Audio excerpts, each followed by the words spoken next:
안녕하세요. 6월 21일 매일 성경 함께 나누겠습니다. 첫째 문장입니다. 너희가 드릴 영적 예배는 너희 몸을 산제물로 드리는 것이다. 하나님 기뻐하시고 거룩한.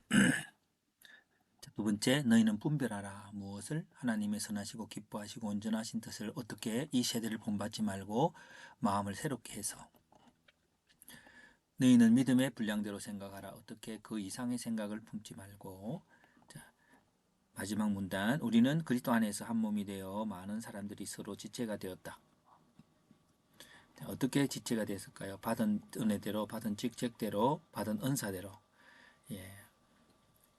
예언과 섬기는 일과 가르치는 일과 위로하는 일, 구제하는 일, 다스리는 일, 긍휼을 베푸는 일로 나옵니다. 그 전체 주제는 저는 하나님께 드릴 예물이라고, 제물이라고 하는 제목으로 나누어 보았습니다. 제물의 의미는 하나님께 기뻐하시는 어떤 드림이죠. 드리는 방법은 산 제물로 드리라 그랬습니다.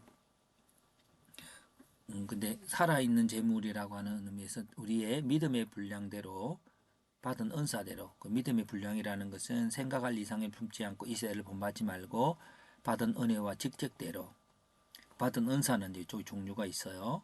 그런데 이제 이 세대를 본받지 말고라고 할 때에 이 믿음의 분량을 넘어서는 세상, 그리고 자기 받은 은사를 우월감을 가지는 세상.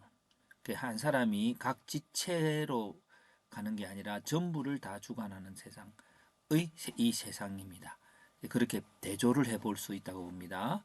제물 드리는 방법은 그리스도 안에서 한 몸이 되어서 서로가 각각의 지체가 되었으므로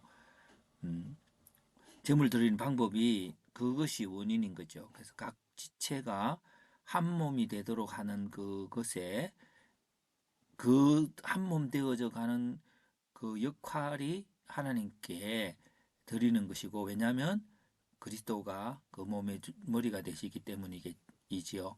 자, 그럼 하나님께 드릴 예물이라고 하는 걸 좀 더 다른 방법으로 이제 여기서 이웃을 섬기는 예배,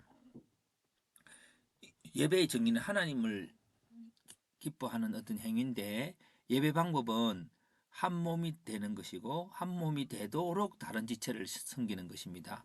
예, 한 몸이 되도록 하는 것입니다. 그래서 그 다른 지체는 것은 자기의 받은 은사와 직책과 믿음의 분량으로 한 몸이 되는 그것이 하나님께 예배가 되는 것이죠. 그래서 이웃을 섬기는 예배라고 하는 제목으로 나누어 보았습니다. 우리 이웃이 있습니다. 그래 이웃이 모여서 어떤 공동체를 이루고 있고, 그 공동체 한 사람 한 사람은 다른 생각을 갖고 있지만 그 속에서 서로 내가 받은 것으로 이웃을 섬길 때에 바로 하나님을 섬기는 것이 된다고 하는 것이 오늘 본문의 주제라고 봅니다. 하나님께서 각자에게 전체 지체를 섬기라고 믿음과 은사와 직분을 주셨다. 우리는 이렇게 간 지체로서 전체를 나의 것으로 섬겨야 하는데, 그렇게 나에게 주어진 것으로 전체를 섬기는 것이 곧 하나님을 섬기는 영적 예배가 된다. 세상은 자신의 은사에 대해서 타인보다 우월함을 가지고 지배하려 하거나 상대의 직장이나 은사를 무시하기도 한다. 이렇게 섬기기 위해서 우리는 믿음의 크기와 각자의 분량을 알고 그 속에서 섬겨야 한다. 우리가 지체로서 각자를 섬기는 것은 바로 하나님을 섬기는 삶의 예배가 된다.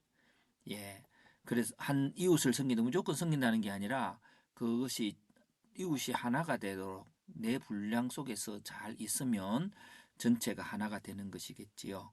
그래서 오늘 우리의 주어진 은사와 직분 속에서 전체를 다 좌지우지하려고 하는 것이 아니라 내가 하는 일 잘 하다 보면 언젠가는 그 끝에 주님을 온전히 예배했던 예배의 삶이 이어졌던 것을 볼 수 있을 것입니다. 예. 그래서 오늘 이웃을 섬기면서 그 행위가 하나님을 예배하는 것이다 라고 하는 그것이 있게 되는 것을 봅니다.